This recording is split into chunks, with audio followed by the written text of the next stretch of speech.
มาแล้วเดี๋ยวมื้อนี้สิพาทุกคนมาแต่งหน้าไม่ใหญ่สีเนาะไม่ใหญ่สีแล้วบอกว่าแต่งหน้าออกมาให้งามเด้อมื้อแรกสิไปหาผู้บ่าวเนี่ยข่อยก็ได้ตอบไปว่าโอ้ยจัดไปไม่ใหญ่เอ้ยข่อยสิแต่งหน้าให้จะมันงามที่สุดในโลกเลยเพื่อบ่เป็นการเสียเวลาเฮาก็แป้งทาสีมาทาหน้าโอ้บ่แม่นหาขวามึง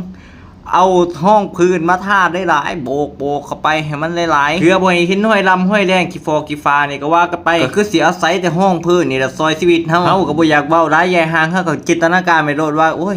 ทาห้องพื้นมาคือการกระทาสีละมั้งเฮาก็ทาซ้ายทาขวาทานอกทาหน้าผู้ดอกผู้ดังถ้ามันไปให้เบิดอีเสียเรือมื้อนี้เฮาก็เตรียมห้องพื้นมาอยู่ประมาณ3กระปุกคือสิพ่ออยู่ดอกมั้งว่าเฮาก็ลงห้องพื้นไปเรื่อยๆไม่ใหญ่แล้วก็เฮ็ดตาล็อกๆจะร้อนบ่จักไม่ใหญ่มาฮอดขั้นตอนลงสีสันการแต่งหน้าแล้วเนาะเฮาก็มีการเขียนคิ้วจักเด็กน้อยวิธีการเขียนคิ้วนี่ก็เขียนให้มันติดกันเลยเด้อเพื่อให้ผู้บ่าวติดคักติดแน่จะไปไสมาไสบ่ได้พุ่นแล้วถ้าจะเขียนคิ้วเนี่ยสิเนี่ยขั้นตอนต่อไปเฮาก็สิลงเซรั่มสีชมพูเพื่อให้ผู้บ่าวคิดว่าเฮางามปานดอกซากุระเคยเห็นอยู่บ่ดอกซากุระเดือน6ฮะ